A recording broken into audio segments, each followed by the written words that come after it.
kind of similar to how Brian Flores ran practices. Very similar, where we kind of just got to team right away and not as many 7-ons. McDaniel's practices were probably a little bit too light. And I think one of the things about Brian Flores is that there wasn't a lack of effort.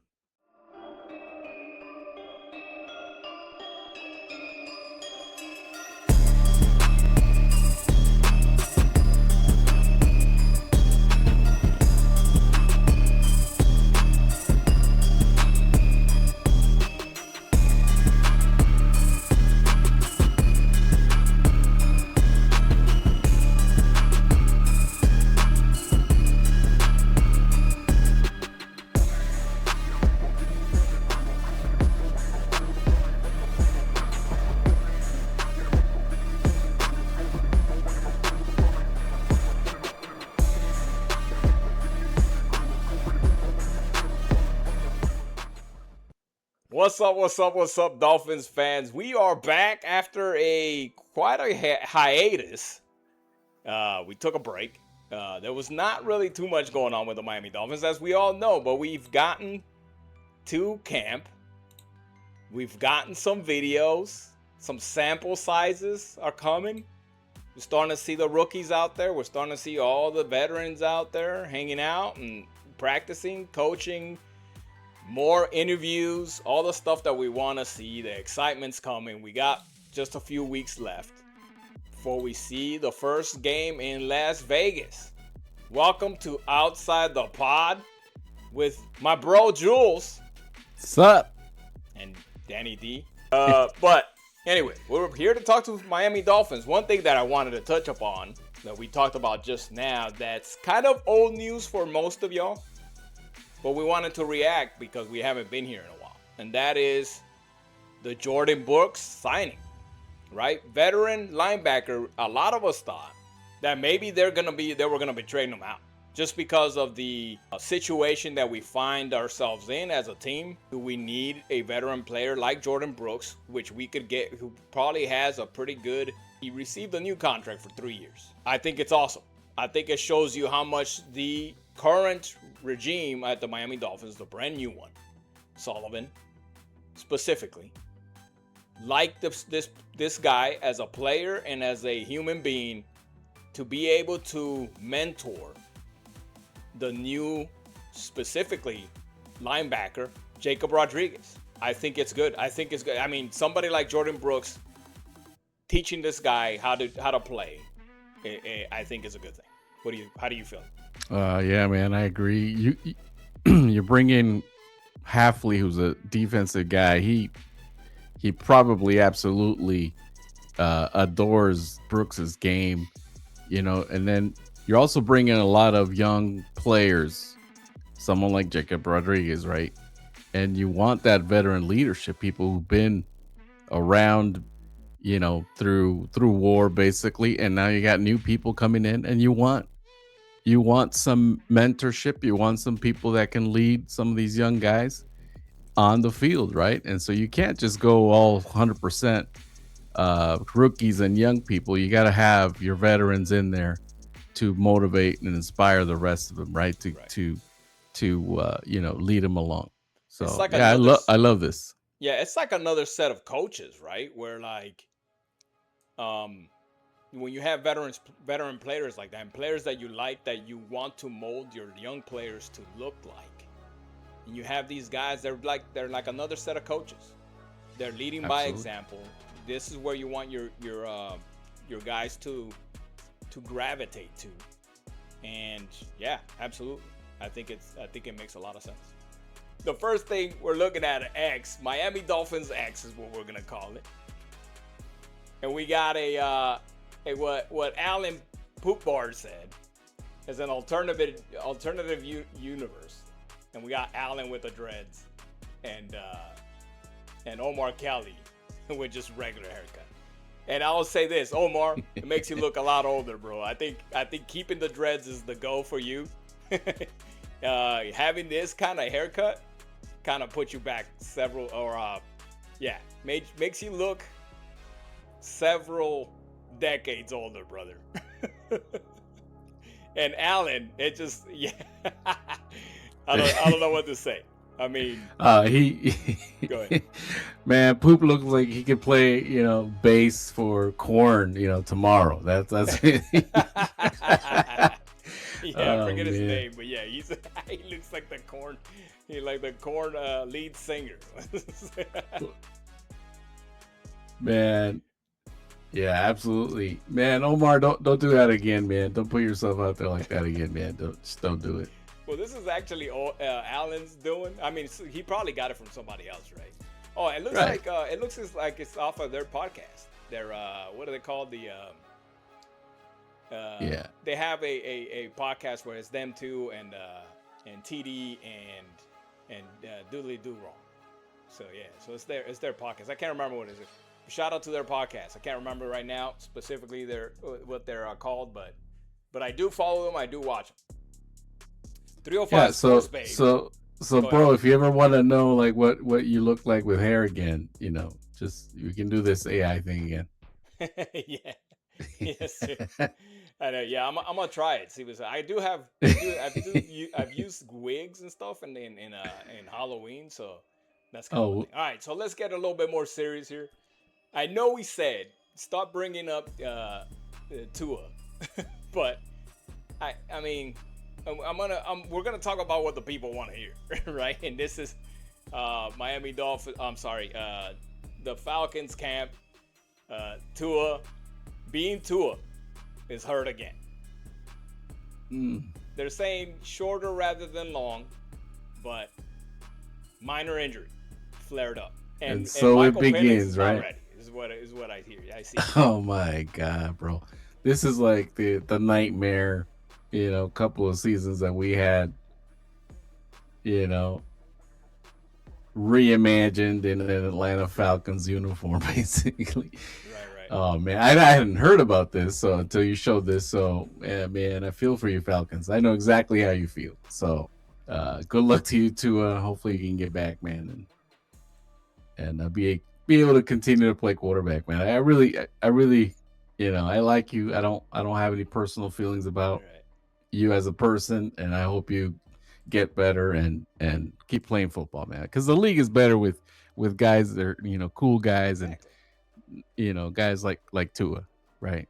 Right. So again, let me go back to what I said before. I got nothing but love for Tua. I hope nothing for the best for him, and I hope you get out of the injury, man, and win this job and play well for the Falcons. Really, I just from the heart, I really hope that you do well.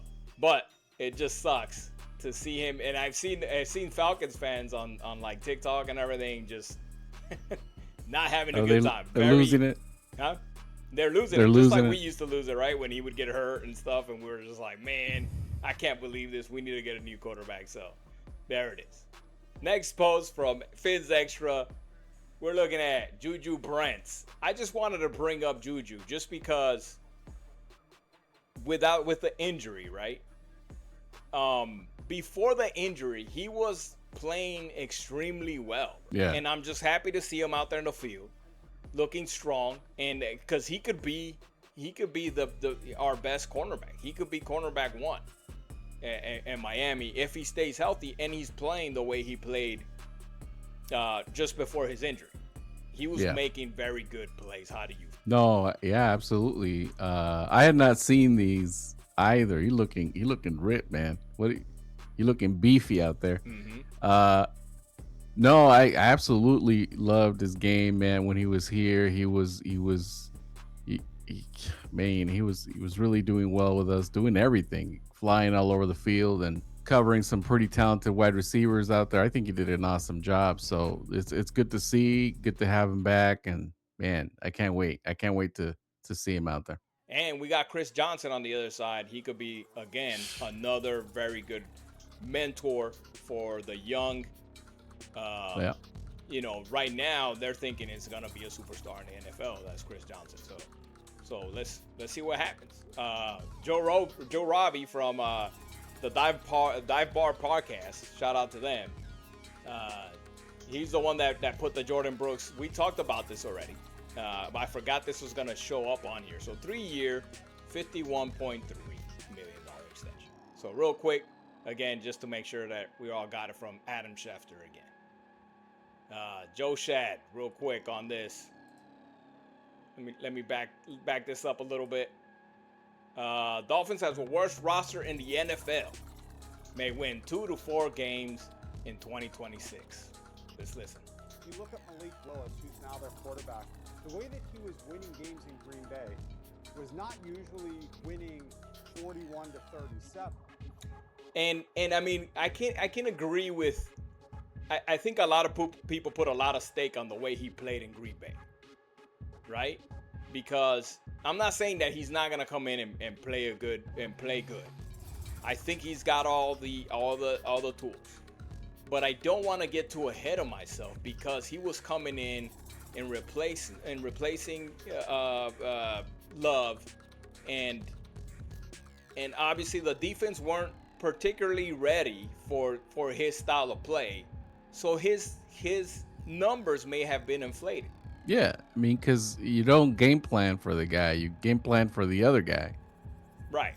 And then they come in, and a lot of those were like, well, maybe not a lot of those, but some of those were like garbage time, right? Like they weren't they down big or something like that on one of them, and you know, when you're playing a certain defense and you're coming in and you're playing soft and you're just trying not to let him beat you deep or whatever, you know. And then in other circumstances, they were, you know, they didn't know what he had. They don't game plan for the guy, and then I think they underestimated his arm in a couple of those throws. Like, you know, he's not gonna beat us deep, so let's just play up close or whatever. Right.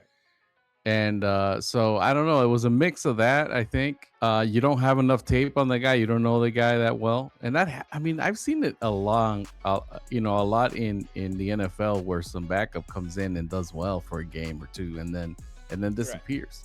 Yeah. So I get that. Yeah, Snoop Huntley did the same thing with the Ravens. So yeah. So that's why not as good. He had a Pro Bowl season too. But he had a Pro Bowl season, exactly. So I mean, there's times where the defenses are just not used to the style of play, and then once they adjust and they see enough tape for that particular quarterback, then you start seeing that stuff kind of dwindle down and start getting, you know, a little the numbers start to go down and stuff like that. So, but I don't want to put too much stake on that. It was winning 13 to 10, holding opposing teams to few points and with good defense in Green Bay, and then doing enough offensively to win, running the ball at very high rates, things of that nature, because you were in a close game. The Miami Dolphins defense might be one of the worst in the NFL. They have. How do you feel about that statement? Miami Dolphins defense, the worst in the NFL. Yeah, the thing is, you can't definitively say this when you have so many variables and question marks, and still a lot of things to find out about this defense and about specifically Haffley's defense with these players. So how can you definitively say that with all these unknowns? Right. The only thing that I would want to say that I'm like, oof, it's gonna be a tough day, is at safety, right? A couple, you know, a rookie, I think a second-year guy, in what's his name? I can't think of his name right now. Trader Jr. So okay, safeties, but you know, a rookie, you know, Chris Johnson's a rookie, but if Juju Brents is healthy, that's good. The defensive line, though, I mean, that's definitely not too terrible. I mean, we still got some very good guys there. You know, pass rush is yet to be seen very well, but I don't know. I mean, do I disagree with them? Maybe a little bit as far as being the worst in the league. Very poor personnel. Their secondary is abysmal. It's easy to look at their receiving core and say it's terrible, but secondary could be abysmal. Like I said, could be. Well, if Juju Brents is good, we'll be good. Be all right. Are going to score points, and when those teams are scoring points, it's going to. We need to score more points to win. Outscore them with Malik Willis. No. Yeah. So I just think that there's a very good chance that they're winning 2 or 3 or 4 games next season. And in contention for, you know, the worst team in the league. I think from a personnel perspective, they do have the worst roster in the league. Okay. So we get the point. 2 to 4 wins. What do you feel? You know, I don't know if it's a hot take, you know, 2 to 4 wins, you know, because like I said, there's so many unknowns and question marks all over the place and people who nobody knows on the roster, you know, and so I get that. I'm hoping for more, you know. Here we go again. I'm hoping for more, but it's not really a hot take, man. This could go south really fast. That is true. But there's so many unknowns. How are these players One or two gonna injuries, especially like Austin Jackson or something like Oh, that? shut up already. No, don't even Don't put that even into the utter air. those words. You know, so there's just so many unknowns. You don't know how they're gonna react to Haffley and how are they gonna come out and play. I mean, you don't know. It's just so much. So I'm just excited to look to see and how they progress and things like that. That's what I'm more. I know that playoffs are completely out of the question. Out of the question. I just want to see some good progression. You know, that we're going from, you know, that it's a line going that way. You know, like Right. we're improving every week, that kind of thing. Other than that, yeah, no expectations at all. That's the way I'm approaching this. I mean, it would be a complete out of left field if they made the playoffs. So it's almost like watching preseason. That's the same kind of concept I'm doing. Wins and losses are not going to be too important for me. I want to see the rookies getting better. I want to see how the coaching starting to take effect on the players and stuff like that. So yeah, absolutely agree. All right, Kyle Krabs, Locked On Dolphins. Hold on, let me pause that real quick. Moving on from Jalen Waddle was the right call for Miami Dolphins, he says. I think Chris Bell is certainly, if you'd have told me pre-draft before the injury that he was a top 50 pick, I'd have bought it. I'd have believed that I had a second-round grade on Chris Bell. I think most people had that with Chris Bell, is from what I've seen, but he had the injuries. So there's big hopes on Chris Bell. There's big hopes on Chris Bell.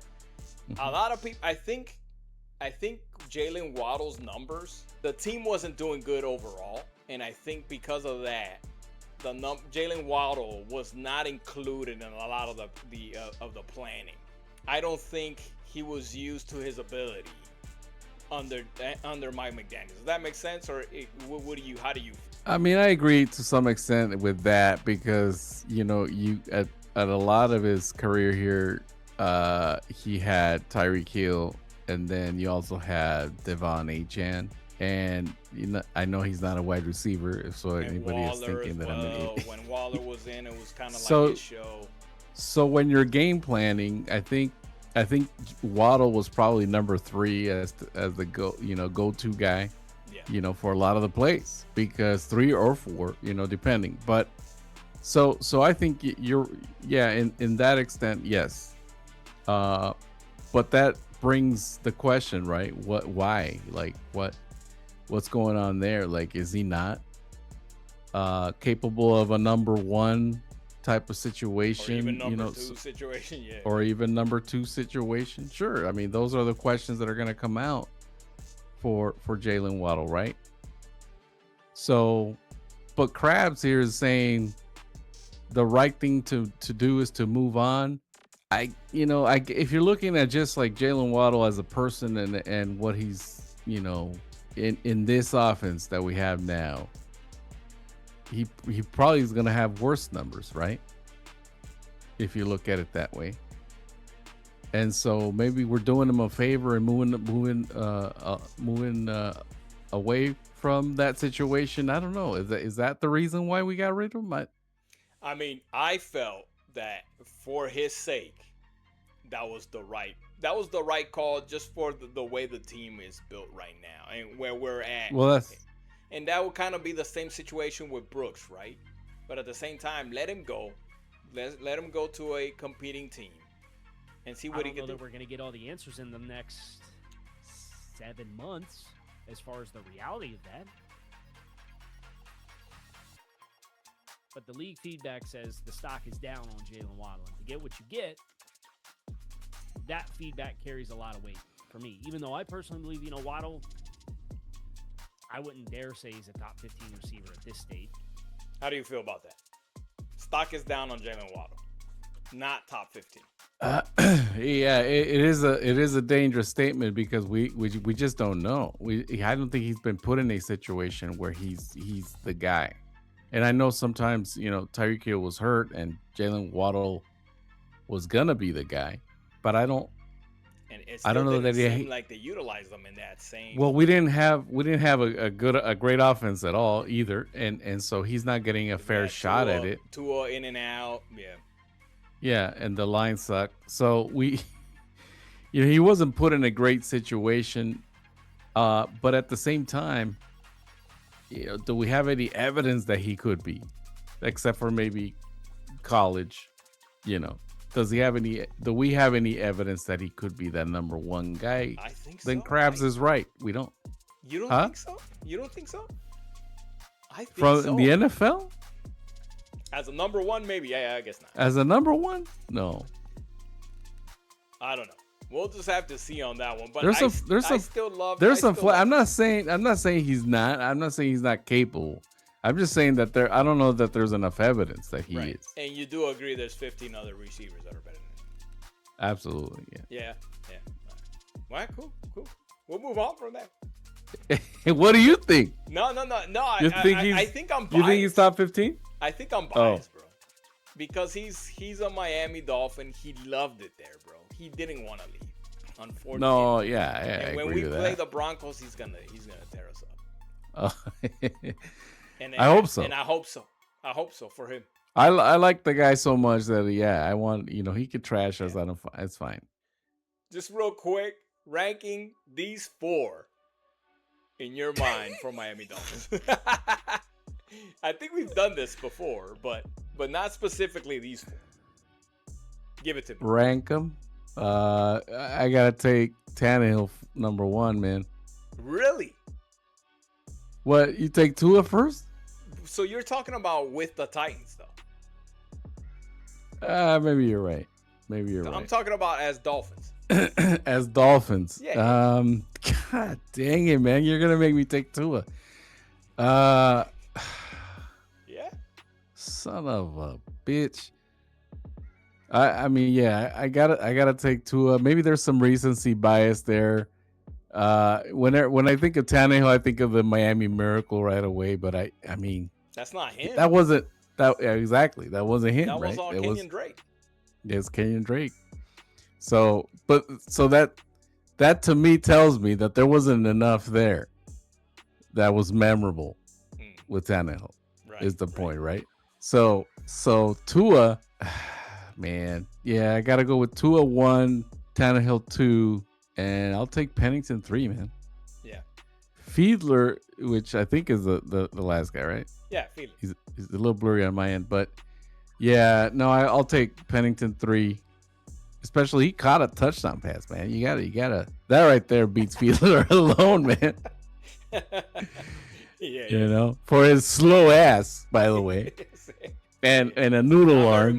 Not very mobile. Absolutely agree.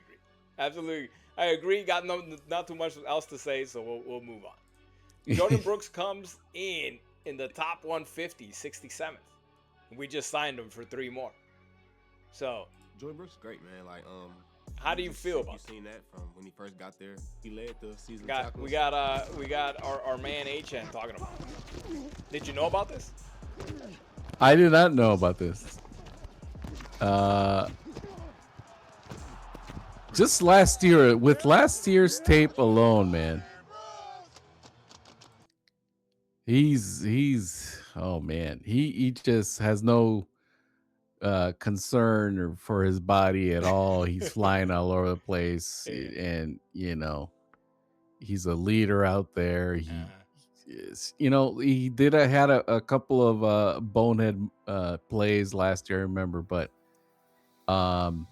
it's just because he's so focused and he's just an animal out there, man. Yeah. I saw somebody breaking down this film, and just the way he identifies the hole that they're trying to come through on the I was just about to say that. Sniffing the ball, sniffing the play. Speed to the freaking hole is unlike too many others. Speed to the hole is where it's at, right? He's undersized, but obviously he's 67th. That's good, bro. And we have him for 3 years. So that's gonna, again, glazing up Jordan Brooks and the linebacker team right now because they deserve it. They deserve it. Yeah, and that's the thing, right? I mean, why wouldn't you extend a guy that already fulfills Haffley's vision about defensive players, right? Yeah. Because it's awesome. Yeah. I couldn't be happier with that. Another little gag here because I watched Omar Kelly get into it with this guy here, and they said because I take Tutu Atwell over Diggs is what this post is that he's replying. This person, John Ramos, I take Tutu Atwell over Diggs, and Omar said, no offense, but I don't even know if Tutu Atwell makes the 53. What do you think? Yeah. Well, first of all, it is a boneheaded statement to say that Tutu Atwell over Diggs. That's just, I don't know who John Ramos is, but man, you got to check yourself. But when Omar Kelly says Tutu Atwell, he does. We don't know that he's going to make the 53. Does that speak, lowly of Tutu or highly of the other guys that we have? I think it's lowly of Tutu for the most part. I think it's, at least from his perspective, right? I don't know for a fact that's the case. In my opinion, I don't know Tutu Atwell that well to know if he's gonna make it or not. But I thought it was funny, and I think there is a chance that he doesn't make the 53-man roster. I think there's gonna be a legit legit competition between some of the receivers that are gonna be, especially depth-wise. But I mean, I think almost every job in that receiving core is up for grabs. Yeah, I can agree with that. There's not a lot of experience in that room of receivers, and that's what I was thinking, that maybe Tutu was a guy that we would keep just because of keeping some experience in there, right? Mm-hmm. But I mean, when you got Malik and Malik, who shows flashes, but maybe not all there yet. Tolbert, I don't know, man. Who are these guys that have been here for a little bit longer are the ones that you keep? I mean, that's going to be the question, because I think you got to keep one or two that have some experience, because then the other guys, Douglas, Bell, I mean, I guess it all depends on how the future's looking, right? I mean, why get rid of players that maybe is not ready to do this year, but maybe that they are going to be good players the following year, and risking at getting them snagged in waivers or something like that, then No, true. I mean, there's obviously a lot of stuff that we don't know about that's going to go on. But, I mean, like I said, at the end of the day, the post was Tutu Atwell over Diggs, you're freaking smoking crack. And Diggs has some off-the-field issues, but is still very good receiver, bro. You saw it with the Patriots last year. You saw it with the even though his head wasn't in the game, he still has some plays that you're just like, man, Diggs is still a freaking very good wide receiver. You're crazy. You're crazy. Anyway, real quick, Devon Achane, over under 8 rushing touchdowns. I'm gonna say over. Over. Yeah, I'm thinking more like 10 is where I'm trying to see him, especially because the offense is gonna be. They've already talked about running the ball more. Yeah. They've talked about. We already talked about where our wide receiving core is. It's non-existent. They're gonna need all the running backs because Achane is not gonna be able to do it himself, but he's gonna have a lot of the workload, and he said he's happy about it. He mentioned it, I think, with Teron Armstead on the set, his podcast. Shout out to the set. He said it. Hey, I'm happy to get more touches. And I think we're gonna see him do more than eight touchdowns this season. So let me move over to X real quick. TikTok real quick. The new stuff from camp. So this is a pretty good ball. Let's go back to it. Pretty good ball to the tight end. Not a bad touch, right? We're starting to see a little bit more sample sizes from unpadded practice, right? So again, I know a lot of people are glazing this stuff up, but Malik Willis, every quarterback in the NFL in camp without pads, without rushing defenders, in pads that are trying to kill you, it's gonna look like that, right? Yeah, no, absolutely, and you know, I don't know that they look spectacular, but yeah, I mean, you can't. If I learned something last year, it was that you can't really put a lot of weight on this stuff. Right. I think you just use this to shape up your roster, and that's about it. Because how they're gonna perform in the real game, you can't just put any weight on that from this at all. Because I was completely and definitively wrong about how I assessed this team last year through training camp, man. And even like even I felt like preseason, you know what I mean? Like when we start getting excited about certain players. dude, they made me feel like an idiot. We were up on Trader Jr., on Dante Trader Jr., and he did pretty well. So the assessment on Dante Trader, as he did the camp and then into preseason and stuff like that, it wasn't too bad. Because the kid, you even in games, because he didn't start right away. Even in games, sometimes you're like, man, he came flying out of nowhere. He made a good stop. He made a good tackle. You know, he was there on a play. You know, so go ahead. There was some individuals that I think we assessed well. You know, because for example, Patrick Paul was a big, you know, like we in camp you could see like that dude is gonna have a monster year. Like there's nobody getting through that guy, and then. But others, just like his pal, his neighbor, right, Jonas Savaianaya, like I think we totally missed on how he's gonna perform. Not that he's not gonna improve this year, but last year we kind of, you know, misjudged a little bit and misjudged a lot of the offensive play, right? Because we played terrible last year. It was terrible. So, anyways. Austin Jackson, number one, he's about to talk about Chop Robinson and how he looks for. Austin Jackson is looking like a freaking unit, though. I mean, he always does. He just needs to stay. He needs to stay freaking. Stop getting hurt, bro. Injured. Exactly. He looks he laughed about it. Yeah, stop getting injured. I said he looks like he's just been doing shoulder shrugs all summer because he looked jacked, like super rocked up.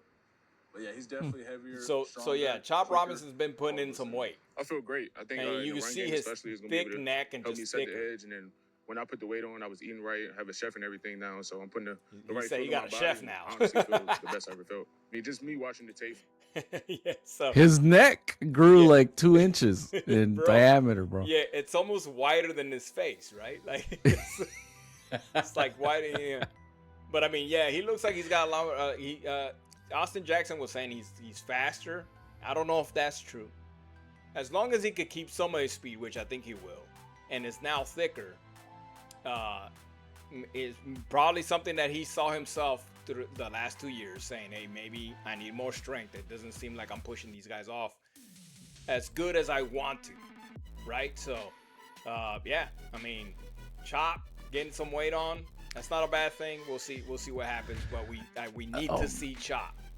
I hope so, man. Because that, you know, Chop was one of the guys from last year, right? That we kind of said, hey, this dude's gonna destroy you. And he did not. No, he didn't. No, he totally. Didn't. Yeah, we totally misjudged him as well. It's good to see. I mean, if he keeps getting his neck growing there, like he's gonna lose his chin for. You know, we have people with double chin in the show and people with no chin. No, but I hope so, man, because he does need that balance, right? He's definitely got the speed. working on his strength and maybe technique a little bit is good. Absolutely. We'll see. Again, we'll see. All right. So Jacob, I mean, making a stop on the ball. I mean, again, this is unpadded and everything, but seeing wide linebackers getting on a pass like that, I'm sorry, it's pretty good, man. I mean, yeah. Not too much to say about this besides, hey, Jacob Rodriguez doing Jacob Rodriguez things still, and it's good to see. It's good to see. Absolutely, goosebumps again every time. No, yeah, pads or no pads. Pads or no pads, his motor is the same. Like he doesn't care. Right. Yeah, let's get it, man. Let's get it. All right. Somebody said I haven't seen Jalen Waddle do this in Miami Dolphins. What's up, guys? Right, but like, what wide receiver again, unpadded, is not gonna be able to do that? Many with no safety trying to kill him. Nobody's on him. So hold your horses, man. I wish Jalen Waddle nothing but the best in a Broncos uniform. I think he's gonna beat us up when we go play him. He's got a chance to do big things over there because they're a much better constructed team at this point. But there's nothing big about this catch. There's nothing to see here, bro. Miami Dolphins fans, calm down. Broncos fans, calm down. Calm down. Because this is nothing but ordinary from a NFL wide receiver. You know, I have no reason to believe that, and I think he has done it in game, right? I believe in his ability to do this kind of stuff for sure. But I mean, what are we trying to say with this? I mean, it doesn't. Right. You know, I can catch a ball with one hand too. If I didn't have cornerbacks and safeties. No, you can't. I mean, dude, those gloves are so sticky, man. You can. Yeah, it's true. They got the sticky gloves. I forget that it's not just skin on pigskin freaking catch. Yeah. Dude. Yeah. Nothing to see here. Think he can glue fake teeth with the stick on those things. All right. What's up, guys? Travis Wingfield here with the Miami Dolphins, giving us a day recap 2 of training camp 2026, and what was an intense, highly contested practice full of strain and effort. Beginning in the running game with running back Ollie Gordon, ripped off a 70-yard touchdown run off the left. 70-yard touchdown run by Ollie Gordon. Pretty good. You know, one thing that we need to see is Ollie Gordon step up a lot because, again, no offense other than the running game, probably. Our offensive line, if healthy, on paper should be pretty good. Vice Savaianaya, but I think his progression is gonna be there, bro. He's got the talent. We know he's got the talent. I think moving him to the right, I think everything's gonna pan out. And I think our offensive line is gonna be pretty good as long as Austin Jackson's freaking not being a turd. Yeah, I think moving Savannah Savvy, I'll just call him Savvy. Moving Savvy over, and then with Proctor in there, you definitely improved the offensive line.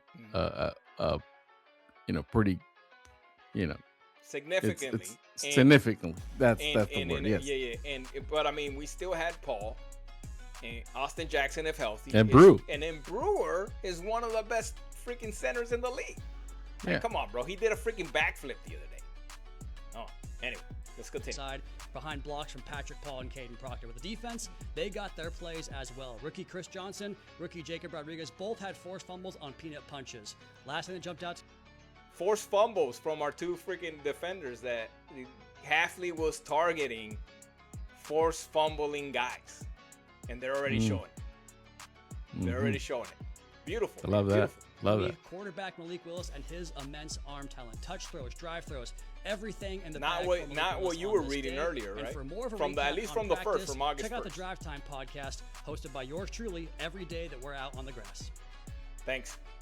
So yeah, I mean, yeah, there's some mixed things coming out from that. I think yesterday's or was it today's? Yesterday's looked a little bit better offensively, especially fun. Malik.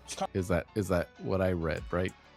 That it was improved. So, there's some different stuff coming out, but again, I don't put a whole lot into it, a lot of weight into it, but it's nice to see, but we still have to see the real games. Yeah, this is a good one here. This is a good clip from Austin Jackson. He talked a lot on the 30th, I believe. This is from Fins Hub. They posted, Haffley's practice at the familiar Flores field because of what Austin Jackson's about to get ready to say. It was fun. It's kind of similar to how Brian Flores ran practices. Very similar, where we kind of just got to team right away and not as many 7-ons. Hardly any 7-ons, really. So how do you feel? I mean, do you see that as a good thing? I do, man, because I remember us talking about this last year where, McDaniel's practices were probably a little bit too light, and he wasn't. Some of the players even say it. Yeah. And I think one of the things about Brian Flores is that there wasn't a lack of effort, in a lot of in most places and most people's games. Right. So under Flores. One of the biggest motors that we've had in the last 10 years was Van Ginkel. And Van Ginkel attributes his stuff to Brian Flores. That's a great point. Great point. So if it's anything like that, and the thing is that when the season that Brian Flores had, and when we were supposed to be tanking basically, and we started bad, and then you could see the team getting better, bro, every week. You know what I mean? Under Brian Flores, I don't think Brian Flores would have been a bad coach, to be honest with you, on the long term. Given a couple more years, and I think he would have turned a good team around. I think maybe his relationships within his staff and some of the players, maybe some of the diva players probably didn't like him that much because he would make them run and touch the board and stuff like that. You know what I mean? But at the end of the day, those are my type of coaches, man. That's the way I like it. I like a disciplined team. Yeah. I think his differences with the front office, because he didn't want Tua, right? He didn't, because that was a huge thing. So if you have a coach that's not able to make decisions, about the team and about the personnel that's actually included in that decision making, especially when you feel that strongly about a certain player, especially the most important player on the field, then that's probably the downfall of Brian Flores. But yeah, I thought the same thing. I think Brian Flores is still a good coach. He might have to work on his tact a little bit, but other than that, I think a lot of players liked. Do you think he'll ever get another chance? That's a great question, man. I don't know, because I think he's been, because of the lawsuits and that kind of stuff, I think maybe some front offices are shying away from him, but I hope so, man, because if the style of game, the effort that players are putting in under Flores, players attributing a lot of their growth to him. I mean, that speaks volumes, man. Yeah, I mean, Austin Jackson is talking to him about, if he thought Brian Flores was a bad coach, he would have never. He wouldn't have mentioned. Yeah, he wouldn't have mentioned. Because that would have essentially, by extension, would have meant that Haffley's not a good coach. Exactly. So he would have never mentioned it. And this is coming from the offensive line. So I think there's something to think about there. There's definitely something to think about there as far as Brian Flores and his coaching ability. And the first team that jumps out to Seth me Rollins is the last thing. Seth Rollins is high on the Dolphins, it says, from ESPN. Miami Dolphins. Whoa! And I think everybody's saying they're going to win 3 games, 4 games. They're in a tough division, yada, yada, yada. I get all that. I've got a friend of mine who's So this is the opposite of what we watched earlier Wow. with what's his name? I can't remember his name right now, but in the other show. lifelong Dolphins fan, and he thinks they're going to go winless. And I'm saying, listen to me, all right? As a Chicago Bears fan, I had to watch the Bears play Malik Willis multiple times last season on multiple occasions. Malik Willis is a competent quarterback. He is the real deal. He is a legit. How do you feel? From a Bears fan, he says. Does that change your mind about how we, I mean, maybe not change your mind, right? But makes you think. I mean, kind of in the back of my mind is that hope, right? That if he's the real deal, right? Yeah. But man, I've been burned so much with this kind of stuff and getting my hopes up. But did he say winless? I didn't understand that. No, so he's saying that he has a friend, a Miami Dolphins fan friend, like a Miami Dolphins fan. That's a friend of his. Yeah. That said that they're going winless. That's, so he's basically down on his team, on his own team, and he's saying. But no, then he's here. saying, okay, he's that saying, he listen here, disagrees. dog. Okay. Malik Willis is legit. That's what he's saying. Okay. I kind of misunderstood that part. Dual threat quarterback. Let's finish it off. Good deep ball, and the first team. Yeah. So yeah, he's just saying legit, good deep ball. Everything. Okay. Man, I hope so, man. I hope you're right, Seth. Definitely. I mean, Miami Dolphins nation is probably hoping for that, right? That there's lightning in a bottle here. That we've struck gold. But we gotta wait. I mean, we gotta hold our horses, man. I can't get my hopes up like that, man. Don't do it, man. Don't fall into that trap. Yeah. I can't. I hope so. We've all seen the tape too. I mean, I know he's a Bears fan and he got to watch him play or whatever, but we've seen the tape and it looks great. But there are still so many question marks. There's still some things that remain to be seen. So I can't. Agreed. I mean, we can't get too far ahead of the horse. We can't get our carriage too far ahead of the horse. So right now we'll watch every game like it's preseason, and if something happens differently than that, then great. If not, we need to temper our expectations, and that'll be it. And we'll see with the rest of the camp. Obviously, as time goes on, we started camp. Everybody's excited. Everybody's seeing. Even us, we're no different. We're seeing Jacob Rodriguez, and we're like, we got stars and sparkles and everything in our eyes, hearts, whatever you want to say. But we'll see. He might not pan out. I said the same thing about Savai and I last year, so we'll see. But for now, it's been about an hour. A pretty good, nice little episode coming back from a hiatus. And looking forward to talking more Miami Dolphins football. We'll continue to look upon our brethren of creators and then pick information from them and talk about it. And hopefully you guys get into the conversation. Give us a like, give us a subscribe, and get in our conversation and talk it out with us. I hope to hear from each one of you guys out there. So from outside the podcast, outside the pod podcast, Jules and I will see you guys next time. Fins up. Fins up.